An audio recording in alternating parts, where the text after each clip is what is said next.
Roy Waugh is going to give us an update on Harry's son, who ran such a great race last time. You must have been delighted with that. What an effort. Yeah, it was a good effort.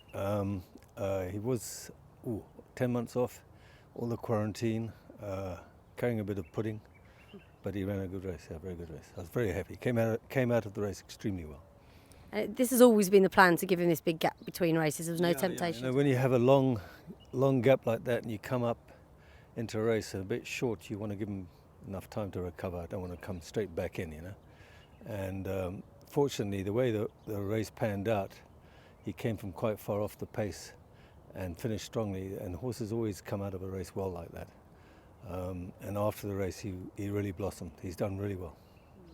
A mile this time should suit him perfectly, really. Yeah, he's really a miler. You know, he won a mile at 2. It's probably his best distance. We're better off in the weights with safety check. We're about 1.5 kilos better off, which is in our favour. A couple of unknowns like Championship, Fanciful Angel, I thought ran a good race the other day. Was in a bit of trouble. Good ride, never panicked. Dane O'Neill won easier than the neck showed, you know. And you suppose you could have gone in the Jebel Hatter. Is it the mile the reason you want to run here instead? Yeah, you know, I don't have any doubt he'll go a mile and an eighth, but it's just a nice step.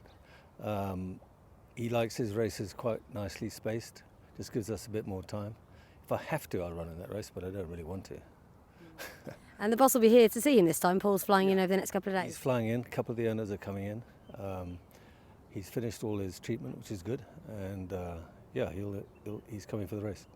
And realistically, what do you expect? I mean, you said there's some good horses in there. Championship, Fanciful Angel, Safety. Yeah, it's going to come down to a bit of tactics. I see Gamia's in there again. I don't know if he's going to run, but if he does, he'll obviously go set a decent pace.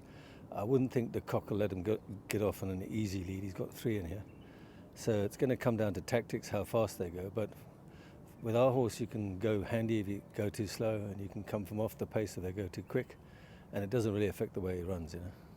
New jockey on board, Richie Mullen. Couldn't really get much better around here, could you? Richie's a very good rider. He's worked him in all the work coming up to the first race we ran in, and he's worked him since. Easy horse to ride, and he's a strong, good rider, very balanced. Knows the track like the back of his hand. No, perfect.